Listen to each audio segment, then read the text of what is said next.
Assalamualaikum warahmatullahi wabarakatuh. Perkenalkan, nama saya Tira Azahra dari Fakultas Teknologi Informasi, jurusan Sistem Informasi dengan NPM 230666021.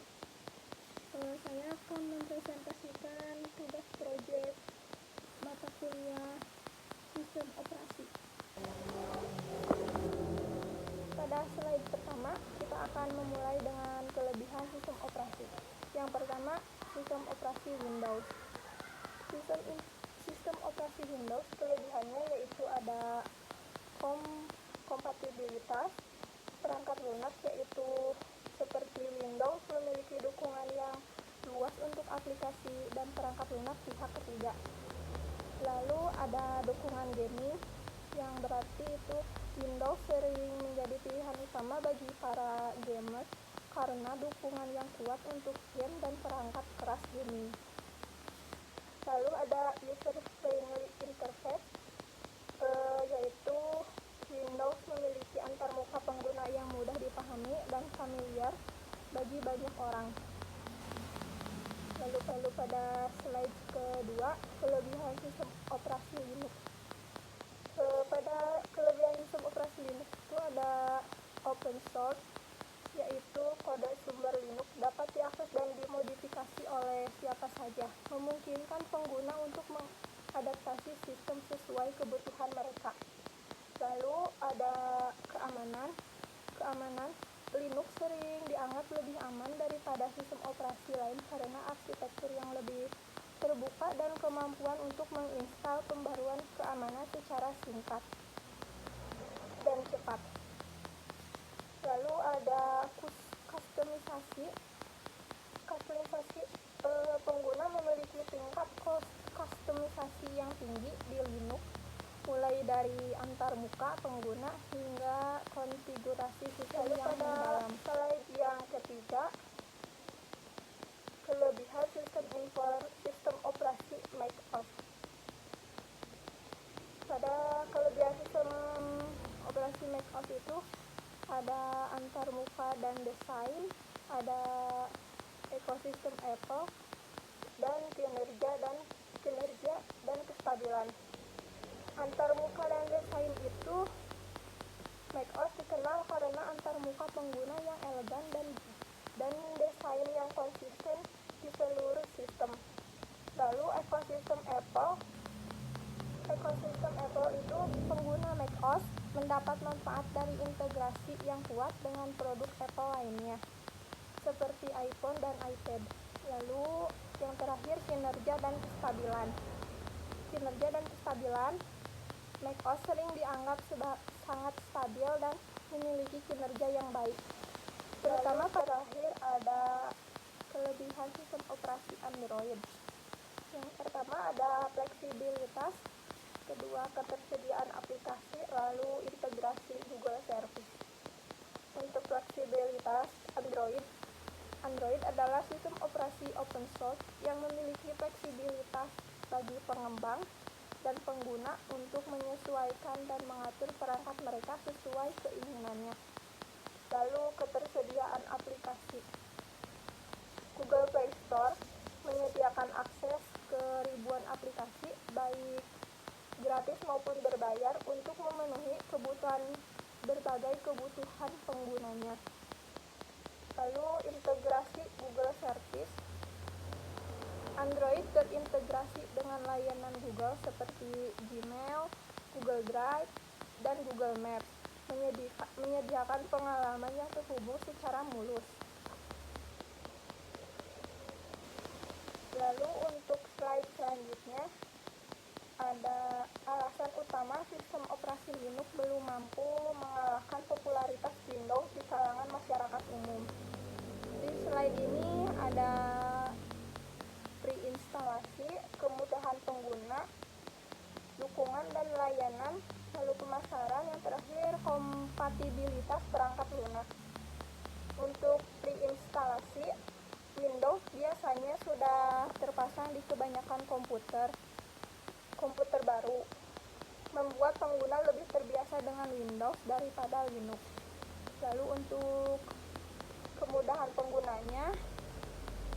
kemudahan pengguna, Windows memiliki antarmuka yang lebih familiar dan dirancang untuk kemudahan pengguna bagi orang awam, sementara Linux bisa terasa lebih sulit. Lalu dukungan dan layanan. Windows memiliki dukungan resmi yang kuat dari Microsoft, termasuk update reguler dan layanan pelanggan. Sedangkan Linux lebih mengandalkan komunitas. Untuk pemasarannya, Microsoft memiliki anggaran pemasaran besar dan strategi promosi yang kuat, sementara Linux kurang dikenal di kalangan pengguna umum dan lebih populer di kalangan teknisi. Yang terakhir,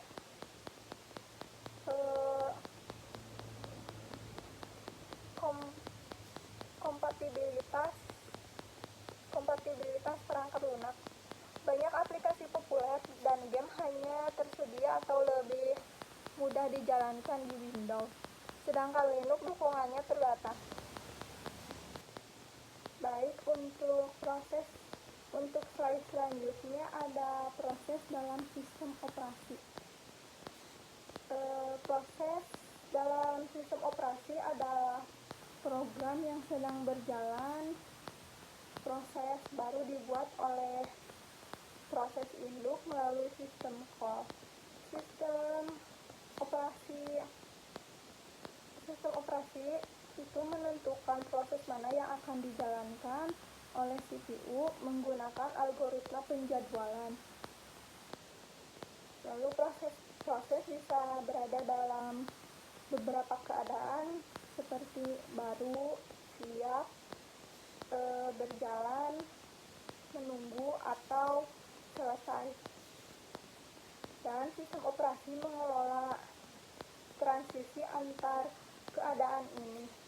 Setiap proses memiliki ruang alamat tersendiri, dan sistem operasi mengalokasikan serta mengelola memori ini untuk mencegah gangguan antar proses.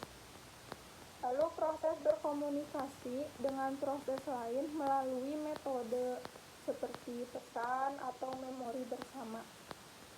Sistem operasi juga mengelola interaksi proses dengan perangkat input atau output. Jika terjadi deadlock, seperti sistem operasi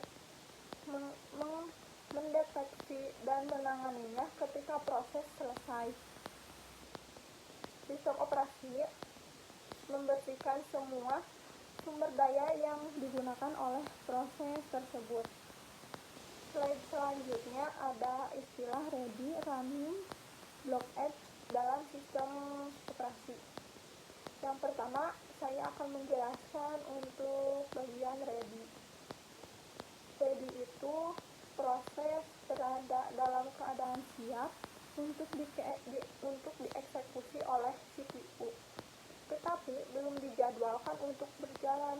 Proses ini berada dalam antrian siap dan menunggu giliran untuk mendapatkan waktu CPU. Seperti contohnya, sebuah aplikasi yang sudah dimuat ke dalam memori dan siap dijalankan tetapi menunggu CPU tersedia. Lalu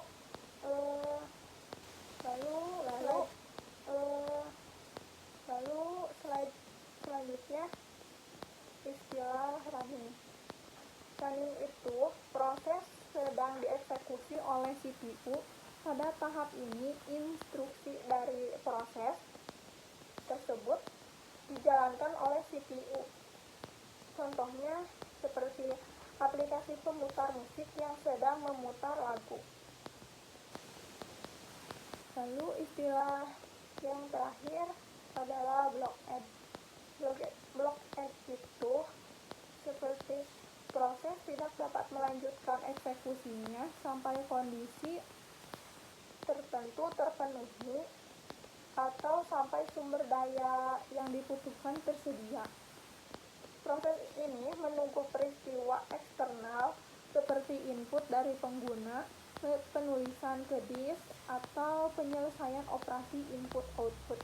Seperti contohnya aplikasi yang menunggu input dari pengguna, seperti menunggu pengguna memasukkan kata sandi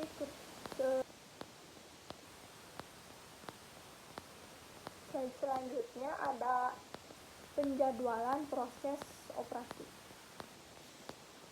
Pada slide ini untuk menjelaskan jenis penjadwalan.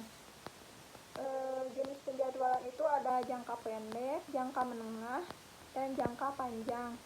Untuk jangka pendek atau short term schedule menentukan proses maupun menentukan proses mana dari antrian proses siap yang akan dieksekusi oleh CPU.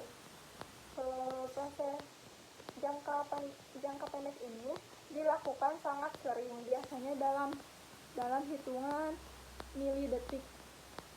Lalu ada jangka menengah atau medium term schedule, itu melibatkan penangguhan dan pemulihan proses. Proses dapat ditukar ke memori sekunder untuk membebaskan memori utama. Lalu yang terakhir ada jangka panjang. Jangka panjang atau long term schedule itu menentukan proses mana yang dimuat ke dalam sistem dari antrian pekerjaannya.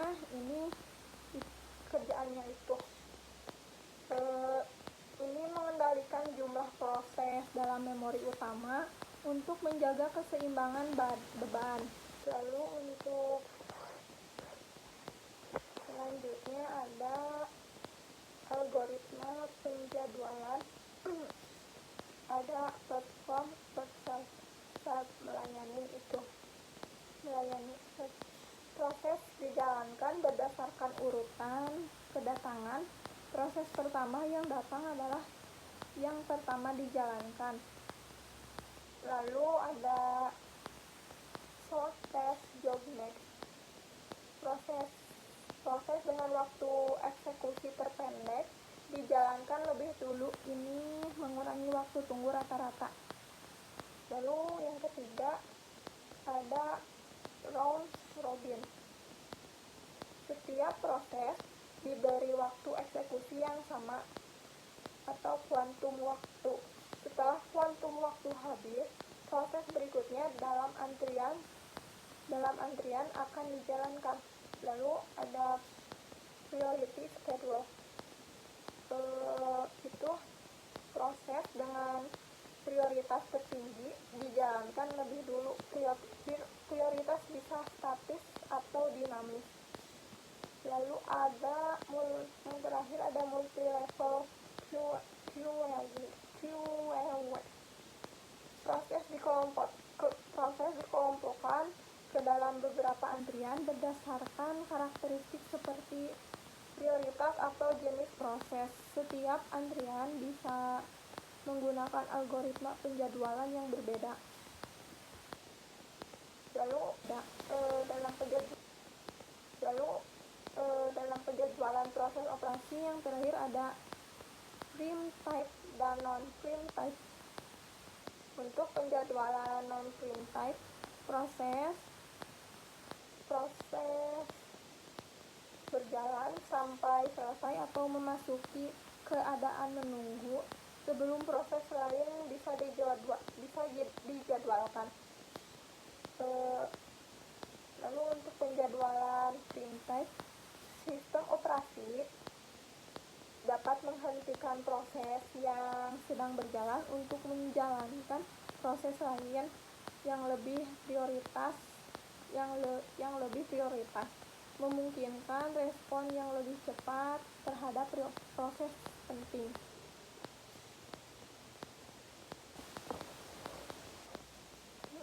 Selanjutnya ada kriteria yang digunakan dalam kinerja penjadwalan proses.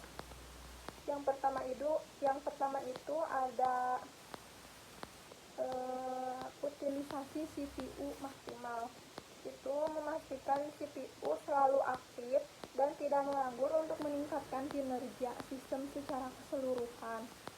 Lalu ada throughput tinggi. Itu seperti memproses sebanyak mungkin proses dalam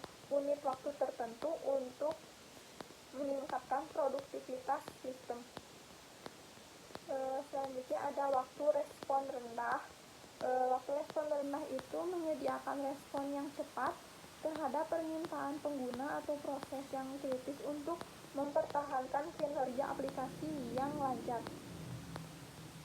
Terus ada waktu tunggu rendah, seperti meminimalkan waktu yang dihabiskan oleh proses dalam antrian siap untuk dieksekusi sehingga meningkatkan efisiensi pengguna sumber daya.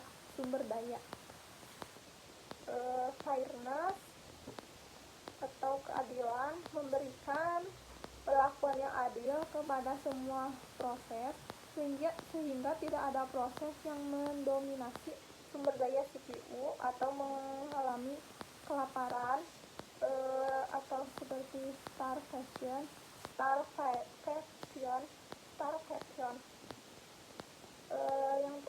Yang terakhir ada prediktabilitas, seperti menjadwalkan proses dengan cara yang konsisten dan dapat diprediksi untuk memungkinkan perencanaan yang tepat dalam pengembangan aplikasi.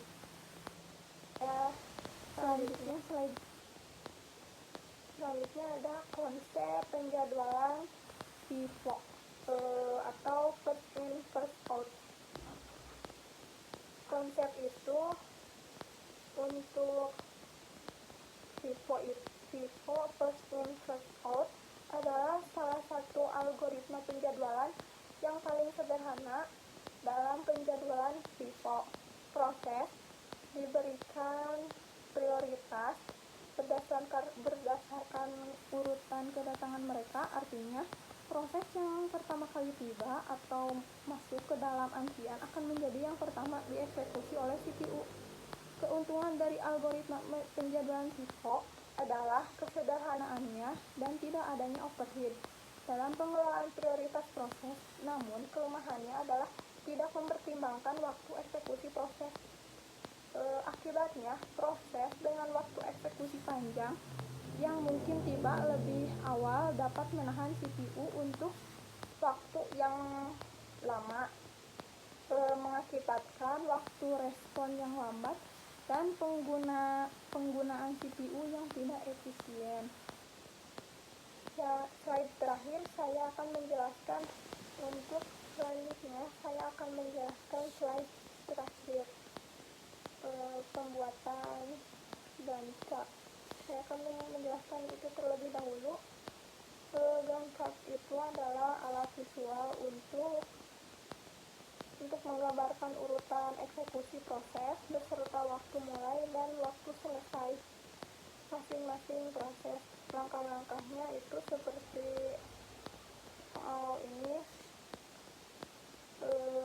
dimulai dari P3 mulai pada waktu 0 dan selesai pada waktu 5. Lalu untuk P2 itu mulai setelah P3 selesai, yaitu pada waktunya itu 5 dan selesai pada waktu 28.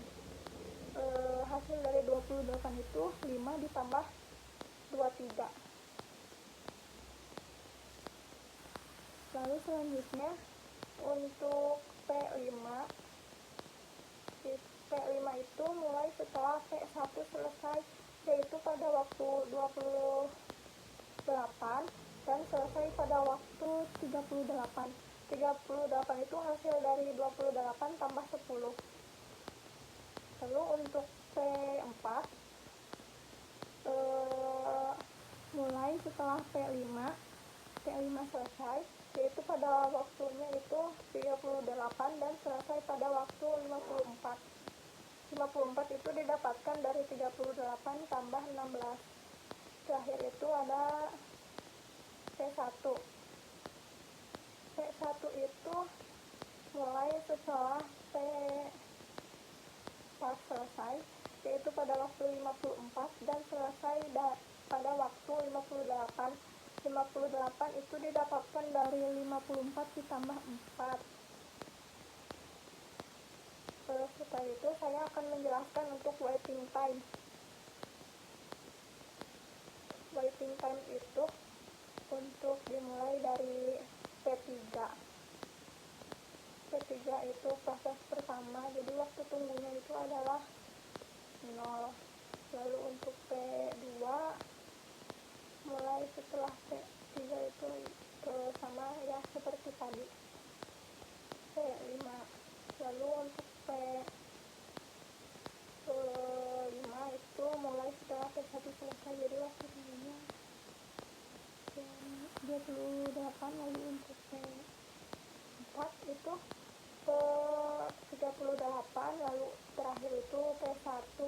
24. Lalu untuk average waiting time itu menghitung dari semua menghitung dari